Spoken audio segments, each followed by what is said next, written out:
Coming up on today's edition of the Art Marketing Podcast, why your website will still be working in 2055. Specifically, I'm going to talk about the basics today. They need to be hammered home. I'm going to give you some history and what I hope will end up becoming the potential rewrite of your story.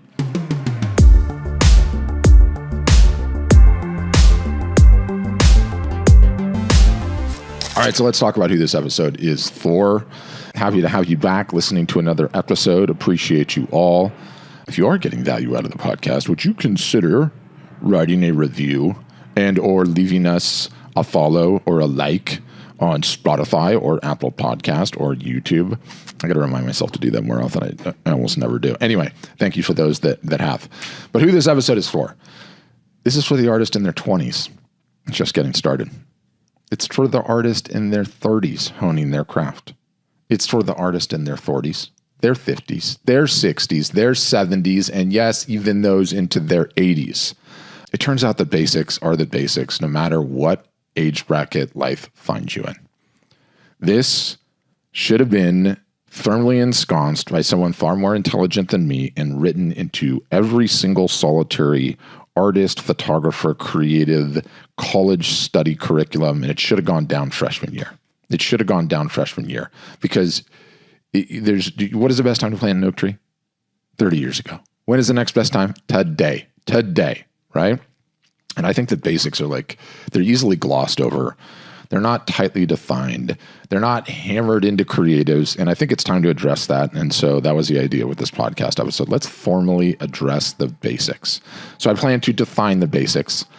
I'm going to give you some story and some histories over the years, talk about the facts on the ground as we find ourselves here in 2026. And, ideally, I should leave you in a place ending this thing, if you make it to the end, feeling a bit better about your future as a creative and some list items to get sorted. And, as I was preparing for this, I think back into my history in this company, and then even what I was doing before this was art industry adjacent, and, how different the world was back then when I got started. And, I think I've been in this industry, including the adjacent, maybe since the early 2000s, perhaps even 12 to 13 years, I think, with art storefronts. If I had to go back and look, because I started consulting first before I joined. So much has changed since then. I mean, so much has changed in those call it 25, 26 years. Yet the basics have pretty much remained the basics and not really changed in that entire period of time, right? They just haven't. I think back to the art world in call it 2005, 2010, 2015. And, the Giclée movement is still picking up speed. Print shops were everywhere, all over the place. Individual mom and pops that had the Epson 9600s, and the basic media types were out, fine art, paper, and canvas. Internet commerce was, it was humming along back then, but still in its infancy in terms of the overall share of commerce, but it was growing year over year over year and eating more share from traditional brick and mortar real world retail. Artist websites, even back then, started growing in popularity. Gallery model was still strong. Phones were becoming a bigger and bigger thing. I think back to no websites were properly formatted for the phone back then. And then responsive design started becoming a thing, and how you design for the phone. 2010s, that would have been iPhone 4, I think, at that point in time.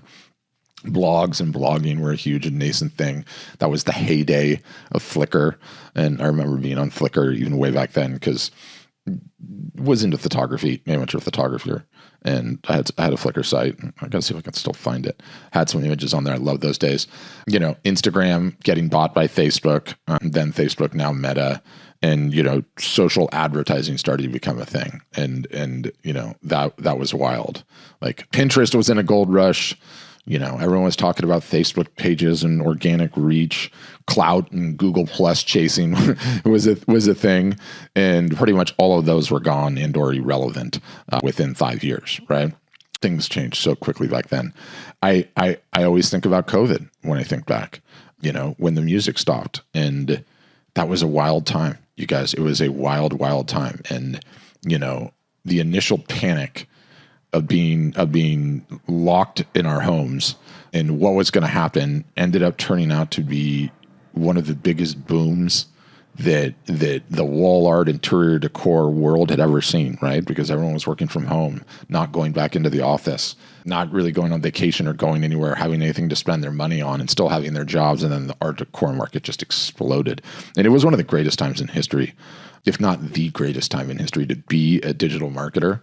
Because, oh my goodness, with everyone being at home and on their phones and on their computers all day, I mean, I remember I would get like 300, 400, 500 people watching concurrently on Instagram and Facebook live broadcasts, or maybe it was just Facebook live back then. I can't remember, but it was a great time to be a digital marketer, right?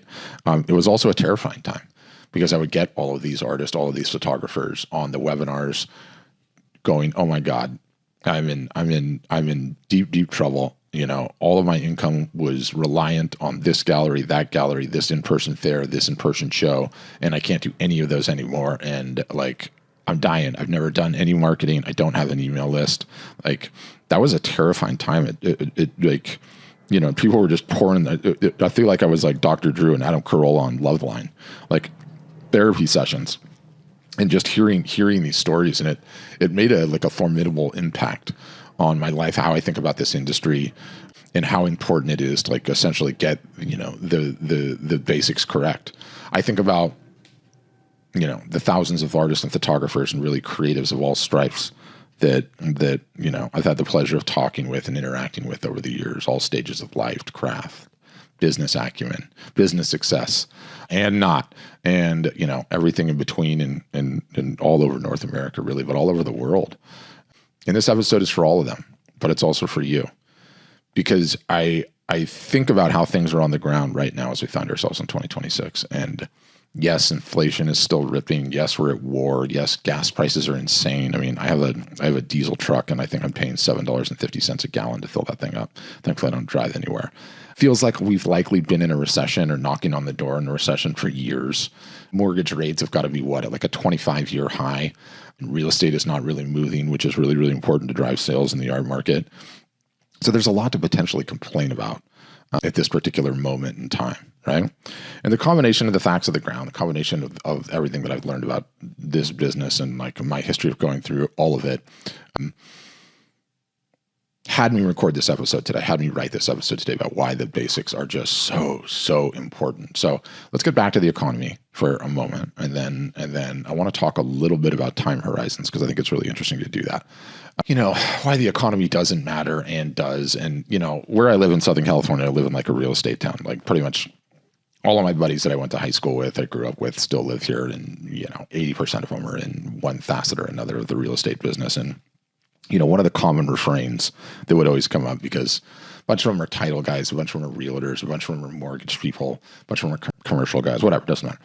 But, you know, there would always be this notion of like, is it a good time to buy a house, right? And maybe the home prices are high, or maybe the interest rates at this particular time were higher than they'd been in years previous, or whatever the case may be. And, you know, the refrain that would always come up was like, look, if you can see yourself having to live in the house for 10 years, don't worry about it. The time says everything is going to work itself out. If the rates are too high in a couple of years, they'll be low, you can refinance, right? In 10 years' time, the data historically just says that your home price is going to go. You've got nothing to worry about. So if you can see yourself being in the house for 10 years, don't wait. Don't sit on the sidelines. And that ended up being really sage advice, certainly in my lifetime, because just about everybody that waited missed out on massive growth, right? And everybody that did got in, regardless of what time it was, especially the ones on a 10-year time horizon, although just about everybody, you know, really, really did well. So I think that's really, really good advice.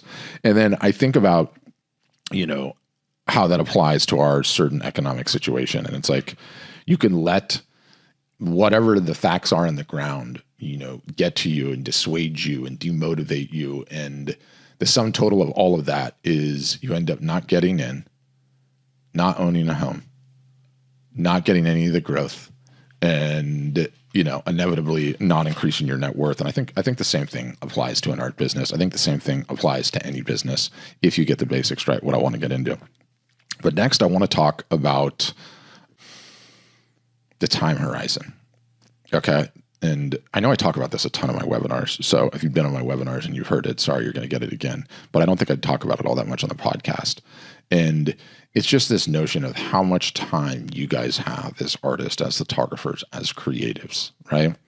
And in sort of the disclaimer I always put in, it's like, okay, I've built a career in marketing and digital marketing and content marketing and, marketing, whatever. I'm good at it. I enjoy it. No, I really do. But when I retire, I am not going to market anymore. I'm going to take up gardening. I'm going to take up cooking. I'm going to take up dog training. I don't know what I will take up. Drinking beers in the sun. I will find something, but it's not going to be marketing. But that is not you. That is not the way that you are wired as a human being. That is just not the way that artists, that photographers, that creatives are.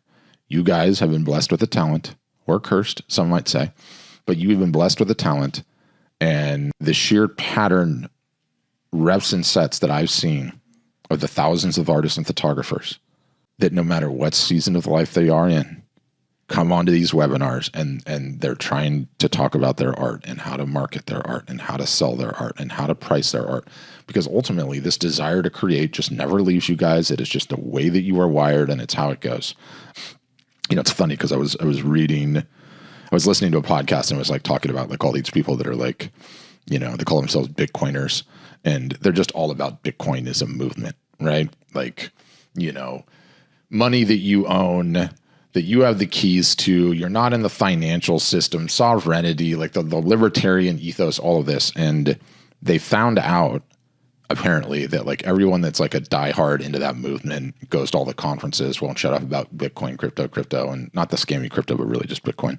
Like the vast majority of those folks all have the same personality test. There's like those personality tests. There's like the Colby test. I always forget what the names are, but you're like an amiable driver or like an EBRT. They have the little scores that all of the Bitcoin people that are like the diehard ones seem to have the same personality type, which I think is really, really interesting.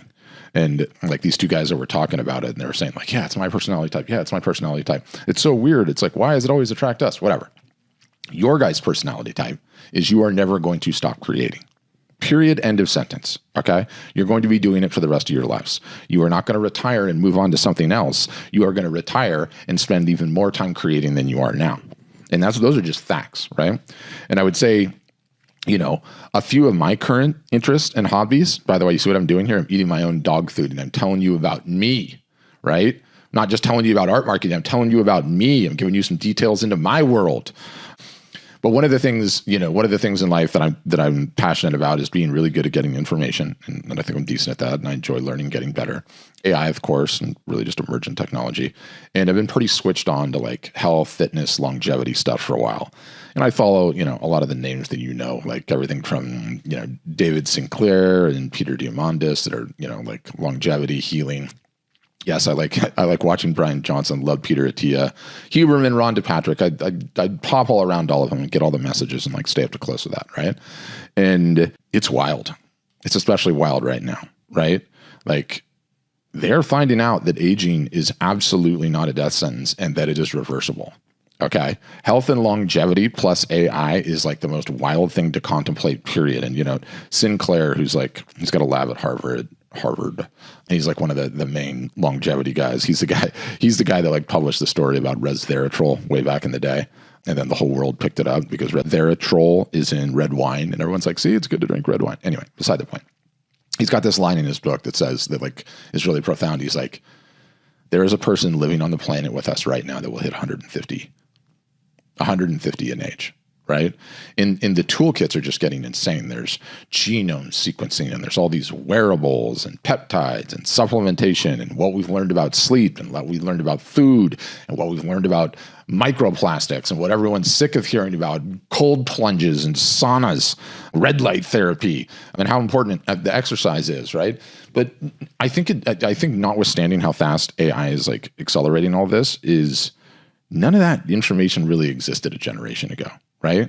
Like that wasn't a big thing. And it's personal to me because I lost my dad to cancer at 60, and he was like a banker his whole life. He was into international banking, so he was flying all over the world all the time, which means time zone, terrible sleep. He never really exercised. after college at all because he just didn't know. And fine, he ate healthy, but cancer got him at 60, right? So it's impressed my interest to not go down that path and make sure, that I'm there and I can do that. And then you read about these crazy stories, right? And then the first one came out about a guy that took his dog. The guy's name was Paul Cunningham, I think, Australian guy. Anyway, took his dog into the vet, and the vet's like, I'm sorry, the dog's got a bad deal. He's going to die. He took all the blood tests, all the data, fed it into ChatGPT, figured out a treatment plan, and the dog went on to live like a happy life, right? And I think this was in 2023 when this happened, so who knows if the dog's still alive. Anyway, there's an even crazier story recently. And there's this guy, I got to look at his name because I'm going to hack it, Sid Brandage. Sorry, I hacked your name, bud. I think he's Dutch. He's the CEO of some company called GitLab. I'm not exactly sure what that does, but it's in programming. But anyway, he got this gnarly diagnosis, osteosarcoma is what is the cancer that he had. And he had a lot of money, went and saw the best doctors, tried to figure it out. Doctors couldn't really do anything for him. He resigned from the company. He took his 25 terabytes of medical data that he had, started hammering it on ChatGPT, figured out in his own custom treatment regime just for him, for his genome, for his epigenetic genome, and he beat cancer. And there's no evidence of the disease left in his body. And the doctors told him he was smoked, right? So I'm bringing all this up to say, in the next, call it 3 to 5 years, as a result of, one, all of this passion for this data and this study, and then two, how AI is speeding all of this up, I think we are going to see a great many diseases that we've never made progress on completely solved. And when we do get sick, the treatments that are going to be given to us are going to be custom tailored to our genomes, right? And I think also epigenetic reprogramming, so essentially making your cells younger, is going to be an FDA approved thing and is going to be happening. Now, I personally don't want to live forever, but I want the time I do have on this earth to be healthy and mobile and flexible and ideally be able to run around with grandkids if God gives me those. And so I think it's important to have that perspective. The horizon is growing longer by the day than all of us think, and all of us are probably taking into account, right? So I think the future for all of you guys as working artists, working creatives, the basics are going to still remain the basics, okay? Attention is still going to be attention. You're going to need to get it. Owning your own business is still going to be owning your own business. The basics will still be the basics. So I want to define these because I haven't in a great many years, right? And I think everyone needs to hear them and everyone needs to internalize them because they haven't changed. They haven't changed since all the way back when I started my career in this industry. And I don't think they're changed today. And I don't think they're going to change all the way till 2055, okay? Which is why I put that in the subtitle. And I think about all of these folks that routinely come onto my webinars. There was this delightful gal, I forget her name, from Switzerland. She was 81. She was on my webinar on Monday. And if those folks, like that gal, would have just known the basics and implemented the basics, okay, she would be in a completely different position than she is right now, right? Which is, I have all this art. I want to keep selling it. What do I do? I'm not tech savvy. I'm not sophisticated. Where can I go with all of this, right? So the basics as I define them, right, in 2026, okay? And I kind of like this analogy too, because one, the time horizon is just so long, right? And, where I live in Southern California, wine is a pretty big deal. I don't live in Napa Valley or wine country up there, but I've been up there and we have our own little wine countries down here. And, it's a snooty place. So everyone loves talking about their wine. It's not really my passion. I'll drink it occasionally, but it's real trendy to talk about vintages, right? And the vintage is just the year of what that particular wine is and when it was a great vintage, what years were good and what years were bad. And some years are good and some years are bad, right? Sometimes there's fire or sometimes there's terrible weather or frost or whatever, and it ends up being a bad vintage. Or sometimes that stresses the grapes and it ends up being a good vintage for whatever reason, right? But the vine lives 30, 50, 100 years, right? In some cases, it's a different vintage every year. Some are going to be good and some are going to be bad, right? And in art business, it's really the same. There's going to be good vintages and there's going to be bad vintages over the years. Some years you're firing on all cylinders. It's COVID and you're killing it. Some years like 2025, 2026, we're in a recession, war, gas prices, and it's less so, right? But I think the three questions that really, really matter in all of this, why the basics are so important, Is the business, your business, cemented somewhere that you own such that it can't be taken away from you? Okay? Do you have attention that you control? And I'll get into this more in a second. And is the business moving forward, even an inch, okay? Even an inch every quarter, right? Maybe it's a rough year and you're going to have a bad vintage, but is the business still moving forward every quarter? And if you can just get that sorted, okay? If you can just nail those three, and I'm gonna sort of articulate them and define them here, okay? If you can just nail those, you're going to be on the right track. You're going to be moving forward every year. You're going to be having upward growth, okay? And you're going to be getting into your 70s, 80s, 90s, or 150, if that's as long as we're going to live coming up, with a much healthier, more robust business, with something that is actually producing income, with eyeballs that are seeing your art, and with the forward motion that's going to keep you motivated, keep you inspired, and keep you wanting to paint, keep you wanting to shoot, keep you wanting to create. And so the basic number one, okay, is a website that you own, right? A website that you own. And I had this line that I used to use all the time years ago, but it's still just as important as it is today. And it's like, you would never build your castle on rented land, right? You can't build your castle on rented land. If you just have a social media site, that's great, but that's rented land. You can lose it. It can be taken away from you. If you're up on an art gallery website because you're in a gallery, that's great, but that can go away. If you're on an art marketplace, maybe you have been for 20 years, that can go away. You don't own it, right? Don't ever build your castle on rented land, okay? It has to be somewhere where you have control.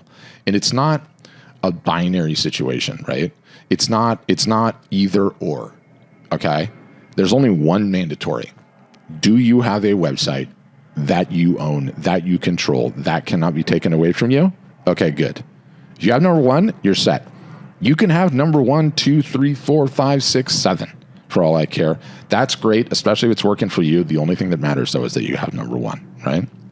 And, we can get into what I think the website should be, what the website needs to be. And I would say more broadly, you should have clear pricing on your website. You should be able to transact commerce on your website. You should have it easy for your potential customers and buyers and collectors to visualize the art in frames, visualize the art on walls. You should have real options, okay? Sizes, formats, framings, editions. And this essentially all goes back, and I know I've said this a ton of times, but I'm going to not stop saying it. Repetition road is very important. We're not trying to reinvent the wheel.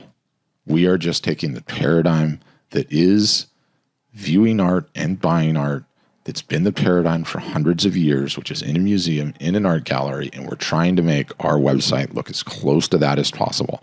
I don't know what it is about that mojo, but that mojo is so important. It's so important, even if you use your website just as a sales tool and you don't actually transact any commerce on it.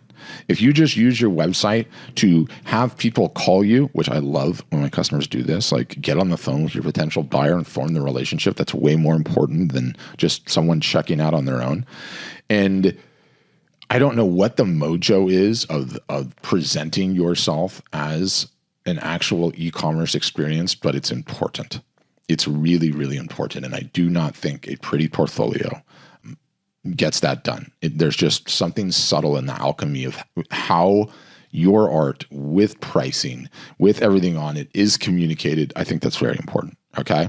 I think having a working gallery type of vibe is what people resonate with. And it puts people in the frame of mind that this is an artist that has things for sale and that I need to buy them. Like otherwise you just have a website with JPEGs on it and no one is selling JPEGs, right?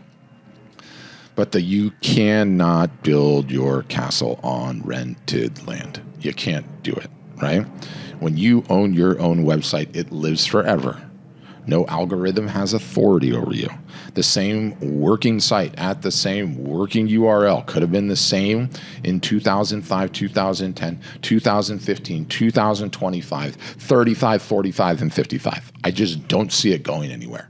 It is the one thing that we as individuals can control and own, a URL, which is ours, okay? Which is ours. And I think inevitably website technology is going to change. AI might change a bunch of things, right? But I don't think it's going to change the paradigm of how art is looked at and purchased, right? And don't tell me this virtual reality nonsense. I'm still just not buying that. And even if the virtual reality does become a thing, the virtual reality experience will just be in an art gallery or in a museum, right? Your art on the white walls, beautifully lit, owned entirely by you, okay? Owned entirely by you. And I think one of the things that needs mentioning, especially, okay, with the lens of time, with the lens of not 6 months, not a year, but 5 years, 10 years, 15 years, 20 years, 30, 40, 50, 60, you have to have the basic SEO foundation, okay, which is why you need to have the website. And really, every artist, every photographer, every creative should own their own name online. So if you go into a search engine and you put your name in, ideally the first result is your website, okay? Is your website. Now, there's some ambiguity here because if you're Paul Smith, right, there's probably a million Paul Smiths, okay? So if it's photographer Paul Smith or artist Paul Smith, you want the number one result when they get your correct keyword to be your name, okay? You need links to every social channel in your footer, right? A beautiful result for time is I'd put your name into the search engine, and you should audit this and take a look.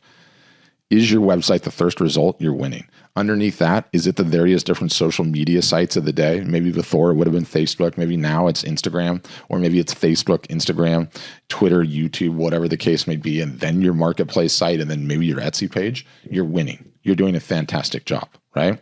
So you really just need to own the SEO for your name. The rest of it, is up for debate, is negotiable, is not the basics. The basics is, do you as a creative own your name? Okay? It is so critically important that you own your name because that's how people can find you. And you don't want someone else to own the first result, because if you get someone's attention and they find you and then they go somewhere else and then they buy somewhere else, you're losing out on money for a lead that you brought in. And while I'm confident that the search paradigm and how we do that is going to shift and is shifting even as we speak, right? It used to be owned by Google.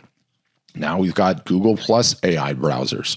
Now we've got Google plus Google AI results. Now we've got all of the chat apps, Perplexity, Claude, Gemini, Grok, right? Maybe in the future we have voice or some combination of agents. None of that matters. And the reason none of that matters is because all of the information needs to be hoovered up by those services one way or another. And the way that happens is that your website is there and you own it, okay?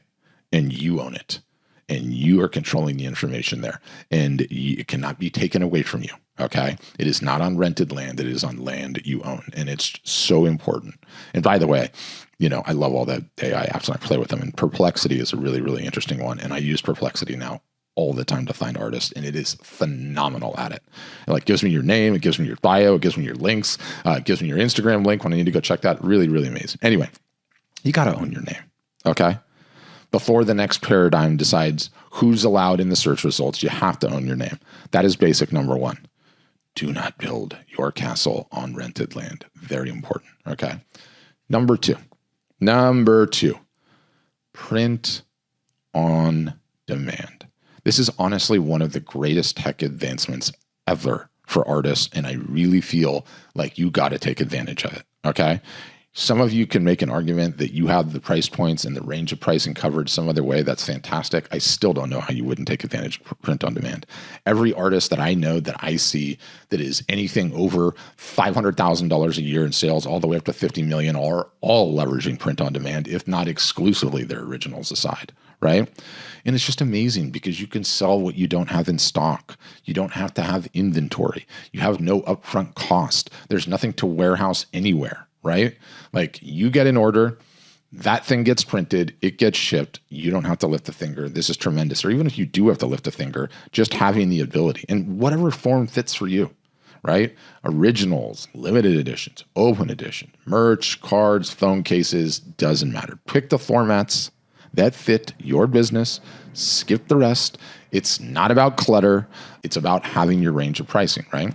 And unlocking the range of pricing it's just such a lovely game-changing experience for you guys as artists, no matter what stage of the game that you're at.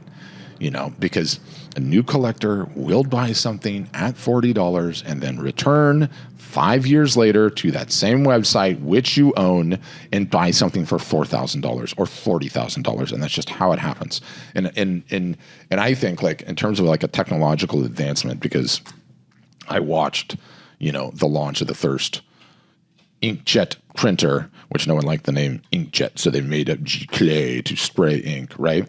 And it's just, what a phenomenal democratizing experience, because the artist with no upfront inventory, right? Like, could you imagine how much it costs to hold inventory of lithographs, or even actually getting someone to like do a limited run of any of that back in the day? And so it's a significant unlock. And I think it's a mandatory basic. Okay. Basic number 3, right? Basic number 1, a website you own. Basic number 2, take advantage of print on demand. It's tremendous. Basic number 3, you got to be capturing email. You have to be capturing email. As of 2026, as of 2020, as of 2015, as of 2010, 05, 2000, probably even all the way back to the late 90s, right? When Hotmail and AOL Mail and everything started launching in the very, very beginning. Email is currently, okay, the best vehicle for attention that you own. Everything else is rented, right? Like the trifecta is really email, cell phone, mailing address. That's the 3. That's the trifecta, okay? And you need to always be growing the list. Always, year after year, okay? Yes, you're going to get it on orders, right? Those are table stakes, but you got to get it every other way too. You've got to get a pop-up on your website. You've got to have a sign-up in your footer. Some of you guys will have a lead magnet. You got to get it at the fishbowl at any art fair. You've got to direct QR codes to it, an open studio sign-up sheet, a direct message on Instagram. You get the email. You get it everywhere that you can, okay? You get it absolutely everywhere you can. And a 5,000 person email list, you guys, is about 10x as important as a 50,000 person Instagram following, right? Nothing trumps the attention that you own. And things might change. I doubt it. Email will probably get filtered, and so you actually get the stuff only that you want, is my guess. But there's nothing better that we have as creators right now. And you need to be capturing them. And you need to be capturing them all the time. And if you've got that information, it will travel with you across every platform and every shift and every switch, okay, until there's some other way that we get in touch with one another as human beings. So go for the trifecta when you can. Email, phone, address, right? And those are the best. The phone opens up the potential for text message marketing. The address opens up the mailbox, your holiday card, right? Handwritten notes, brochures. No algorithm controls that, right? They don't have to be on their phone, okay, to see that. And if you have all 3, that is really the holy grail of customer data. So basic number 3 is capture email. Capture them all, really, okay? Basic number 4, run marketing and sales campaigns. You have to run marketing and sales campaigns. You think you are an artist or a photographer and the rules don't apply to you on this, but you're not. You are a business. Okay. You want to have a business, and businesses have to run marketing and sales campaigns. Okay. Every business runs marketing and sales campaigns almost with no exceptions. The restaurant, the gym, Apple, Coca-Cola, gallery down the street, even Tesla now, the artist that's hanging above your couch. And, the anatomy of a sale, I just covered this, right? But it's so important to learn because it works for everything that you do. A new release, a studio sale, a holiday sale, a behind-the-scenes series to an offer, an email-only flash sale, a live event with a live offer, collaboration, a waitlist reveal, 30 pieces in 30 days for Christmas. Whatever it might be, It's all just a sales and marketing campaign. It's all just a proxy for how you get attention, right? And you run one, you debrief. You run one, you debrief forever. What did I learn? How can I do it a little bit better? And when you start running these, like they compound so quickly, you start building muscle memory. First campaign you ever run? Awkward. 5th, starting to get competent. 20th, easy. 50th, in 2 years, you have a machine. And once you learn this stuff, the muscles stay with you. None of it expires. You don't have to be great at this right out of the gates. You just have to start. We've covered it, the anatomy of it. I'll cover more of it in the future, but you have to do it. It's basic number 4. Basic number 5. Okay. And I've been teeing this up all year long, right? Your story in who you are. Your story in who you are. You have to treat your marketing like a conversation, not a megaphone, not a billboard, not a press release. We need the program. Your story is the program. Your art is the commercials. In order to show commercials, we need a program, right? People do business with people they know, like, and trust, especially in art, although in absolutely everything, right? Especially at $500, more so at $5,000, and even more so at a $50,000 piece. If that thing's going to be living in their home with them for 30 years, they are buying it from you. They want to know who you are. Okay? What else do I say all the time? Even more powerful. People do business with people they have things in common with. Shared hometown, shared faith, shared political alignment, shared obsession, shared decade of life, favorite alcoholic beverage, favorite race car, favorite species of dogs, favorite sporting event. That person sees the world the way that I do. We have these things in common. If you hide behind the work, okay, your collector has nothing to know, like, trust, share, get bonded to. They will not buy at the level that you want, let alone your marketing will not be effective, okay? This is why your story has to have somewhere to land, okay? The story is why the work gets bought, so you've got to tell yours. That's basic number 5. Basic number 6, you show up consistently. You do your measure best. And this is the hardest one, and we can be honest about that, right? But the bar is really you do your measure best. And, I'm well aware of the reality check, you guys. You're a team of one. You're going to be sick sometimes. Life happens. You're going to get burned out. That's part of the deal. That is absolutely not failure, okay? You are allowed to have in this business good vintage years and bad vintage years, right? The operational commandment here is like, let's just say you're posting multiple times a day, you're running your campaigns, you've got art on your website, all of that, and life started happening. And if you can't do multiple things a day, do it daily. If you can't do it daily, do it weekly. If you get into a really rough stretch, then just talk to your people monthly. You can drop a tier. You can drop 2. You can drop 3. Just do not go dark, okay? Do not go dark. Everybody can get at least a little something out, no matter what the year is.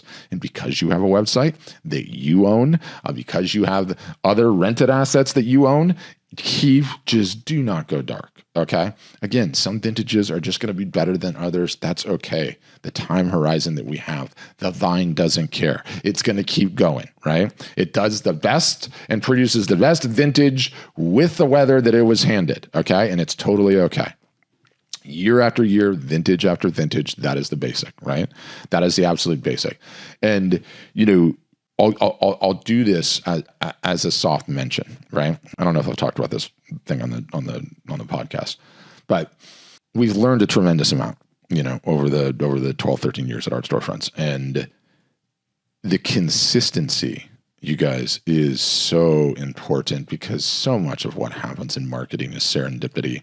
Is the message in the water at the right moment in time when someone might catch it? Yes or no? If the answer is no, no sales. If the answer is yes, sales. So a while back, maybe 6 years ago now, or 5 years ago now, we invented this thing called Copilot, right? And what Copilot does, because we have control of their website, because we have their email list, because we can integrate with their socials, we post and run sales campaigns on their behalf, okay? So we end up doing marketing on their behalf, right? And the effect of Copilot, and by no means is it the most perfect product, no. But what we found, and again, it's like everything in this business, everything that I always talk about digitally, always just ends up mapping back to what the freaking paradigm is, okay, in the real world, right? And what we've learned, and then I'll tell you the paradigm, what we've learned with Copilot is the cohort that has it does better than the cohort that doesn't. And you want one word? Why? It's consistency. That's it. Because it's really, really hard to be consistent, right? And I think of the analogy, and then I'll wrap up on this. The analogy is just like, imagine your website, which you own, okay, is just an art gallery inside of the mall, right? You got to have the doors open at least 6 days a week, 9 to 5, right? 9 to 9 if you're crazy, 9 to 8, depending on the mall.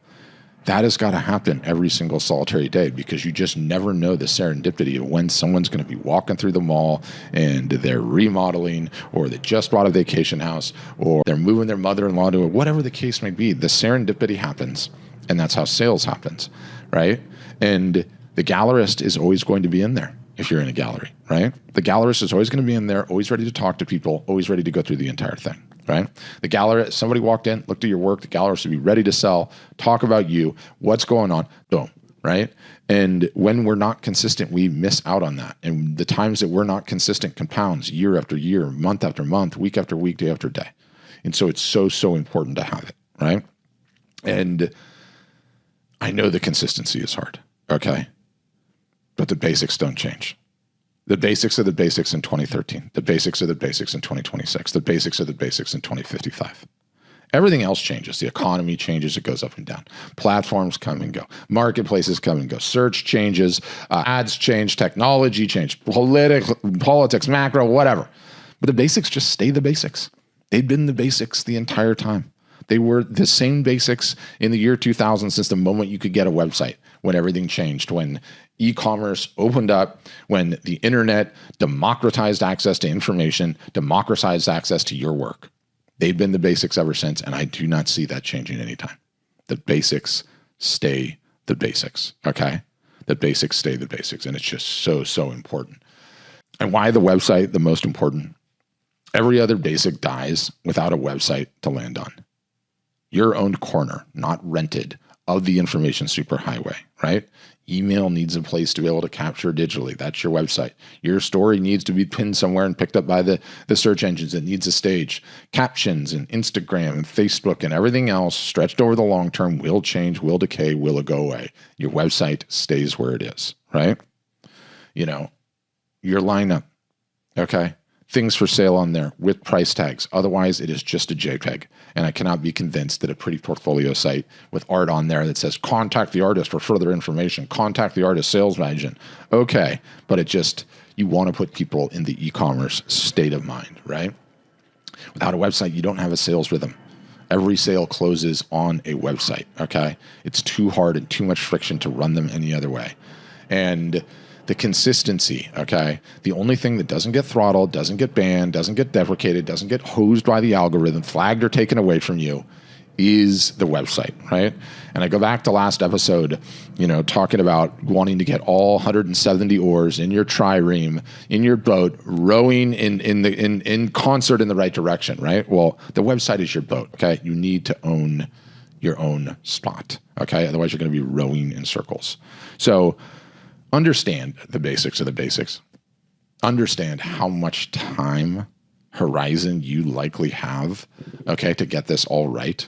The fact that if you do this, okay, there's going to be up years, there's going to be down years, but if you just do this, your art career is going to end up working out, okay? You are going to have things that you own that cannot be taken away from you under any circumstances. And the wrong question for you is, will this pay back in 6 months? Will this ROI in a year or 2 years? The right question is going to be, will I be glad that in year 5 that I started? What about year 10? What about year 20? What about year 30, right? There's like every artist that you talk to 30 plus years in and says, same thing. I wish I'd started sooner. I've never heard the opposite once, right? And it's not a 6 month decision. It's a 30-year one. It's a 30-year, 40-year, 50-year one, right? And nobody ever talks about the time horizon. And it's important. The time horizon is so, so important. If you get the basics right and you stay working at it, up years, down years, okay, you're going to win. You're going to win. So I think the homework assignment here is like audit the basics, score them 1 to 5. Website, SEO, Google your name. Are you good there? Are you taking advantage of print on demand in your price range? Awesome. Score it 1 to 5. Do you have an email list at all? Okay. Even if you have friends and family, you have an email list. Score that, right? Are you running marketing campaigns or sales campaigns at all? Score that 1 through 5. Are you telling your story? If I came to your social media platform, if I came to your website, could I learn a ton about you in 30 seconds or less? Score it honestly on that. And then what does your consistency look like, right? Make that list, pick the lowest score, and go fix that first, right? And start today, not next quarter, not when mortgage rates drop or when the economy is booming. Start today. Like, you don't want to be the 85-year-old artist. And I'm sorry if you're listening to this and hearing this at 85, but you don't want to be looking back because you had all that time to get that done, still asking the same question: how do I get my art out there? What do I do? Right?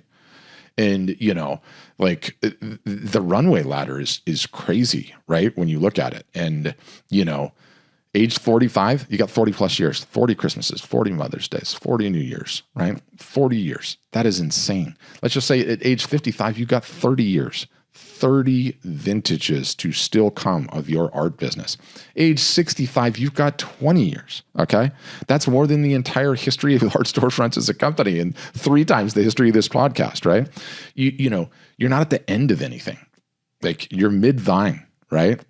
And it's a tragedy of delay that I see more often than anything else, and is not a tragedy of talent, right? Like, that 85-year-old had every one of those years available to them too. A decade slipped, then the next, then the next. Then they came and showed up in my webinar and said, Patrick, how do I get this art moving? I've got a ton of art, right? So you're not too late, you guys. You're exactly on time. If you start the basics today, if you take into context that time horizon, right? Just don't go dark. Keep moving forward. The basics were the basics in 2003, 2013, 2023, 33, 43, 55. I think I had the title, right? So just build and invest on the part that doesn't move, the one that you own, right? Pick which 85-year-old you're going to be and how many of the next 20, 30, 40, 50, or if the longevity thing hits 60, 70, 80, 90 years that you're going to fill, that you're going to have great vintages in. Pick and then just start building. And, you know, as a final closing this out, it's like, it's hard not to take this episode cynically, I imagine, is I essentially outlined, you know, the raison d'etre of the varied products that we sell at Art Storefronts. And if you take it that way, that's fine. I am talking our book. But even if I am talking our book of what we do, it does not mean the book is not the right book. It also does not mean we are the only gig in town, okay? There are others. So by all means, you got to do you and do what's best for you and your business and your career and your stage where you're at.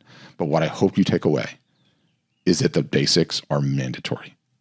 They have way more. You have way more time than you think to get them right. So don't wait. Start sorting them. Start doing it today. And as always, thanks for listening and have a great day.